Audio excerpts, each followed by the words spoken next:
Selamat pagi teman-teman yang berbahagia. Saya akan menjawab pertanyaan dari salah satu teman mengenai psikologi hukum dalam praktek penyidikan. Ini masuk dalam kelompok psikologi. Kenapa? Karena yang dialami oleh salah satu teman kita ini adalah keluhan yang perlu saya jelaskan ya, supaya juga masyarakat luas tahu, ya kan? Dan video ini bersifat edukasi agar kita juga dapat memahami kondisi yang sebenarnya. Pertama-tama pertanyaannya begini, kenapa kok penyidik itu alergi sekali dengan ahli yang didatangkan oleh pihak terlapor atau tersangka? Ya, ini menjadi pertanyaan yang menggelitik buat saya juga. Ya, setiap ahli yang dihadirkan itu ya seyogyanya ataupun semestinya diterima oleh penyidik, apapun judulnya ya diterima. Karena apa? Ahli itu akan menjelaskan, bukan memberikan kesaksian. Dia menjelaskan keterangan ahli sesuai dengan keahliannya. Jadi itu mesti didengar. Nah, serta ditelaah apa yang dijelaskan oleh ahli tadi. Bukan malah ditolak atau diabaikan. Karena apa? Ini masuk dalam KUHP sebenarnya, pasal 184 KUHP. Nah, salah satunya ahli. Jadi kalau kelihatannya teman tadi mengeluh, ya karena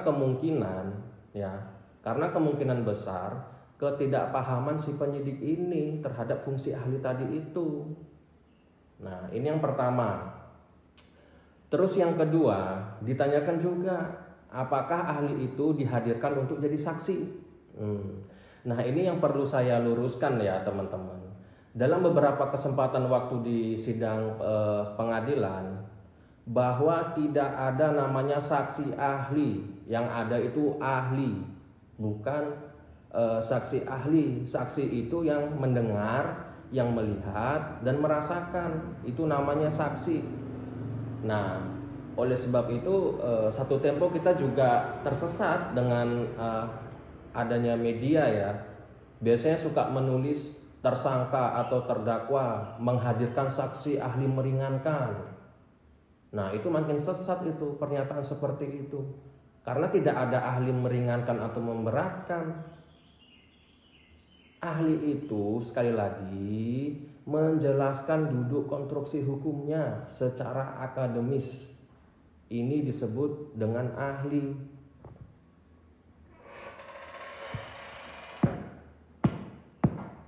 Nah, baik teman-teman. Nah, saya juga berbicara di pengadilan itu ya. Hakim ada bertanya kepada saya ya. Saya juga bingung waktu itu. Siapa yang paling pas mengundang ahli? Apakah ahli dari pelapor, ahli dari jaksa, atau ahli dari terdakwa? Ini yang menjadi pertanyaan yang perlu saya jawab ya. Ya, menurut saya siapapun hadir sebagai ahli itu harus didengarkan oleh semua pihak yang punya kepentingan. Ya. Karena apa? Ahli itu menjelaskan doktrin, menjelaskan teori hukum.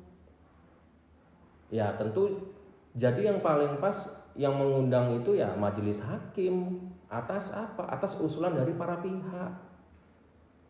Itu yang kedua yang mau saya sampaikan dan saya jawab dari pertanyaan teman tadi ya. Terus yang terakhir nih, yang ketiga. Ini yang menggelitik saya juga nih. Kadang-kadang di pengadilan negeri itu ya, saya juga menyaksikan sendiri. Saya mengalami itu ya. Ditanya ini itu, ya kan? Bapak mana suratnya? Dari mana? JPU juga bertanya. Itu dari mana suratnya? Mana? Penunjukannya mana? Nah, ini yang mau saya jelaskan juga. Ya. Ahli itu ada di mana-mana. Ahli itu nggak selalu ada di universitas atau fakultas, tidak. Ahli itu prakteknya di mana-mana, persis seperti praktek dokter ya.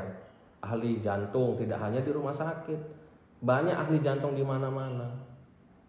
Yang kita pakai itu keahliannya, bukan institusinya, seperti itu ya. Ya, jadi menurut saya setiap kehadiran ahli itu baiklah kita dengarkan sesuai dengan kompetensinya ya. Ya, agar supaya penegakan hukum ini lebih berkeadilan ya, bermanfaat serta berkepastian ya. Ya, mudah-mudahan apa yang saya sedikit sampaikan ini bermanfaat ya. Kita terus bekerja dan bersemangat dan sukses selalu.